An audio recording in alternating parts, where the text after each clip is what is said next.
भगवान शिव जी की अनन्य प्रीति माता पार्वती ने भगवान श्री राम जी के चरणों में देखी।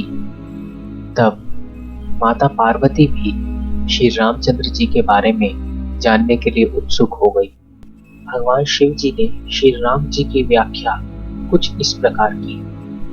विषय, इंद्रियां, इंद्रियों के देवता और जीवात्मा, ये सब एक की सहायता से ही चैतन्य होते हैं।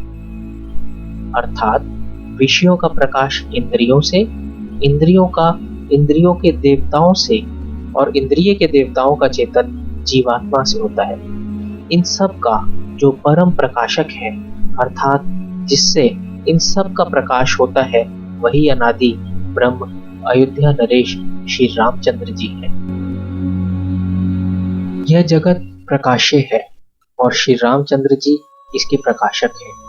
वे माया के स्वामी और ज्ञान तथा गुणों के धाम हैं, जिनकी सत्ता से मोह की सहायता पाकर जड़ माया भी सत्य सी लगने लगती है।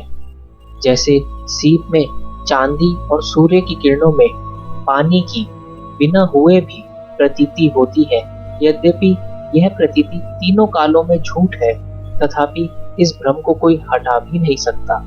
इसी तरह यह संसार भगवान के आश्रित रहता है। हे पार्वती, जिनकी कृपा से इस प्रकार का भ्रम मिट जाता है, वही कृपालु श्री रघुनाथ जी हैं, जिनका आदि और अंत किसी ने नहीं देखा न जान पाया है।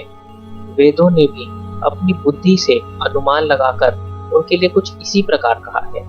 वह ब्रह्म बिना ही पैरों के चलता है, बिना ही कानों के सुनता है, बिना ही हाथों के नाना प्रकार के कार्य करता है, बिना ही मुख जिह्वा के ही सारे छहों रसों का आनंद लेता है और बिना ही वाणी के बहुत योग्य वक्ता है।